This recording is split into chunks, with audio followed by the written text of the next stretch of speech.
अस्सलाम वालेकुम। How to write your first research paper छठे और आखिरी लेक्चर में मैं राफिज़ान अली आपकी खिदमत में हाजिर हूँ। आज के लेक्चर में हम ये देखेंगे कि डिस्कशन, कंक्लूजन, लिमिटेशंस और फ्यूचर रिसर्च किस तरह लिखी जाती है। डिस्कशन दो चीज़ों पर मुश्तमिल होती है। नंबर एक, आपने थ्योरी में और आपने प्रैक्टिस में क्या कंट्रीब्यूट किया है। नंबर दो, आपकी रिसर्च की लिमिटेशन और फ्यूचर रिसर्च क्या हो सकता है। अब आ जाते हैं पहले पार्ट की तरफ। जब भी आप एक रिज़ल्ट एंड एनालिसिस दें, आप हमेशा ये लिखें कि आपका डिस्कशन दो चीज़ों पर मुश्तमिल है। अगर आपका पेपर छोटा है तो बेशक आप ये ना लिखें, लेकिन डिस्कशन लिखने का सबसे अच्छा तरीका ये है कि डिस्कशन के अंदर ये लिखें कि आपके जो रिज़ल्ट्स आए हैं वो रिज़ल्ट्स जो हैं वो किस किस लिटरेचर से मैच करते हैं।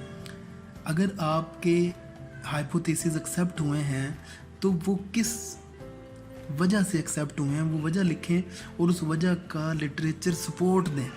और अगर वो रिजेक्ट हुए हैं तो ये लिखें कि वो किस वजह से रिजेक्ट हुए हैं, उनका रिजेक्शन जो है उसकी भी वजह लिखें। और वो जो भी रिज़ल्ट आपका आया है, पॉजिटिव या नेगेटिव, डिस्कशन में उसकी लिटरेचर सपोर्ट ज़रूर दें। अगर आप उसकी लिटरेचर सपोर्ट नहीं देंगे तो डिस्कशन में आप नहीं साबित कर सकते कि आपने जो रिसर्च की है वो ठीक है। कोई भी अच्छी रिसर्च बगैर डिस्कशन के नहीं होती। डिस्कशन का पार्ट ज़रूर लिखें। डिस्कशन का पार्ट लिखने से आपकी रिसर्च मजबूत होती है। अब हम ये देखेंगे कि जैसे जैसे आप ये लिखते जाएंगे कि मेरा ये रिज़ल्ट ठीक है, इस वजह से ठीक है, साथ साथ आप ये भी लिखते जाइए कि ये आपकी थ्योरी और प्रैक्टिस में एक कंट्रीब्यूशन है। अच्छा, अगर आपका रिज़ल्ट नेगेटिव आता है वो भी लिखें कि ये रिज़ल्ट मेरा नेगेटिव आया है, ये ठीक नहीं है, ये एक्सेप्ट नहीं हुआ, स्टिल वो आपकी कंट्रीब्यूशन तो है। आप उसको लिखें कि ये भी मेरी कंट्रीब्यूशन है, ये भी मैंने थ्योरी और प्रैक्टिस में कंट्रीब्यूट किया है, मेरा ये रिज़ल्ट नेगेटिव आया है। तो डिस्कशन के अंदर कोशिश करें अपना रिज़ल्ट लिखें, उन रिज़ल्ट्स को डिस्कस करें कि क्यों ये रिज़ल्ट्स इस तरीके से एक्सेप्ट या रिजेक्ट हुए हैं। रिज़ल्ट एक्सेप्ट होने की भी वजह लिखें, रिज़ल्ट रिजेक्ट होने की भी वजह लिखें।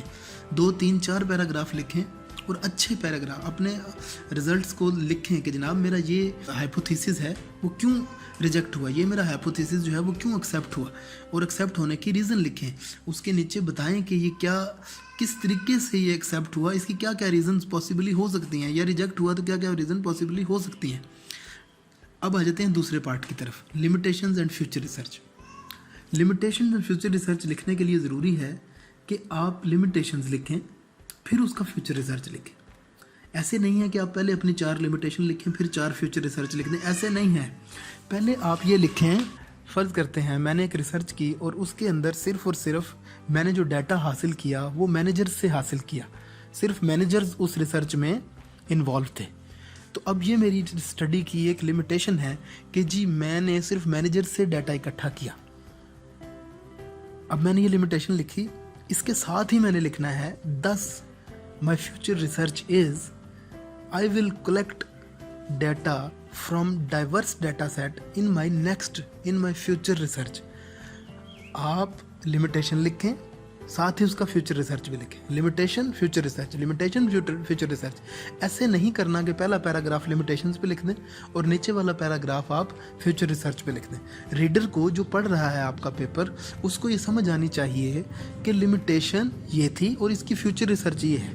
ये दो अलग अलग चीज़ें नहीं हैं। लिमिटेशन और फ्यूचर रिसर्च अलग अलग नहीं हो सकता। लिमिटेशन लिखें, साथ ही फ्यूचर रिसर्च लिखें, लिमिटेशन लिखें और साथ ही फ्यूचर रिसर्च लिखें। उम्मीद है कि आप अच्छी लिमिटेशन, फ्यूचर रिसर्च और डिस्कशन लिख सकेंगे। एक अच्छे कॉन्फ्रेंस पेपर के लिए आपको चाहिए कि आप लिमिटेशन और फ्यूचर रिसर्च, डिस्कशन थोड़ी थोड़ी करके लिखें, 3-4 पैराग्राफ्स में लिखें, ज़्यादा ना लिखें। कॉन्फ्रेंस पेपर के लिए बहुत ज़्यादा लंबी चौड़ी डिस्कशन और बहुत ज़्यादा लिमिटेशन और फ्यूचर रिसर्च की ज़रूरत नहीं होती। कंक्लूजन के लिए आप ये करें कि कंक्लूजन में आप ऑलमोस्ट समरी ही लिखें, लेकिन एब्स्ट्रैक्ट से डिफरेंट। कंक्लूजन में आप अपने रिजल्ट से ज़्यादा डिस्कस करें, रिसर्च कम डिस्कस करें। कंक्लूजन लिखना है, आप ये लिखें कि हमने ये रिसर्च की, इस रिसर्च करने के बाद हमें ये हासिल हुआ और ये हासिल हो सकता था, अब हम इस नतीजे पर पहुँचे हैं, बस ये लिखें। और एक पैराग्राफ या 2 पैराग्राफ कंक्लूजन के लिए काफ़ी होते हैं। इसी लेक्चर में हम ये देखेंगे कि आखिर में हमने क्या लिखना है। रिसर्च पेपर के सबसे आखिर में आपने एब्स्ट्रैक्ट लिखना है। एब्स्ट्रैक्ट सबसे आखिर में होगा। कंक्लूजन लिखने के भी बाद आपने एब्स्ट्रैक्ट लिखना है। एब्स्ट्रैक्ट लिखने का तरीका बड़ा सादा है। आपने जो इंट्रोडक्शन लिखा है, जो इंट्रोडक्शन के 4 पैराग्राफ लिखे थे, उसी स्कीम के ऊपर आपने एब्स्ट्रैक्ट लिखना है, लेकिन थोड़ा थोड़ा। अब अगर आपका एब्स्ट्रैक्ट जो है वो 12 लाइनों पर मुश्तमिल है, तो पहली 3 लाइनें आपने, अगेन मैं आपको इन्फॉर्मेशन सिक्योरिटी की एग्जांपल देता हूँ, पहली 3 लाइनें आपने कंप्यूटर साइंस और इन्फॉर्मेशन सिक्योरिटी पे लिखनी है। बीच वाली 3 लाइनें आपने ये लिखनी है कि इन्फॉर्मेशन सिक्योरिटी में से भी मेरा जो काम है वो बिहेवियरल इन्फॉर्मेशन सिक्योरिटी पे है। अगली 3 लाइनों में आपने ये लिखना है कि बिहेवियरल इन्फॉर्मेशन सिक्योरिटी में भी ये प्रॉब्लम है और इस तरीके से मैं इसको सॉल्व कर रहा हूँ।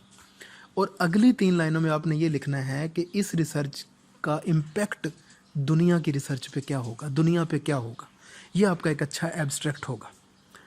ये मेरा आखिरी लेक्चर है। उम्मीद है इन 6 लेक्चर्स के बाद आप एक छोटा पेपर, एक कॉन्फ्रेंस पेपर लिखने के काबिल हो जाएंगे। उम्मीद है कि आपको मेरी ये सारी बातें समझ आई होंगी। उम्मीद है कि आप रिसर्च में कोई काम कर सकेंगे। कोई मुश्किल नहीं है, आराम से आप पेपर लिख सकते हैं। शुक्रिया। अल्लाह हाफ़िज़।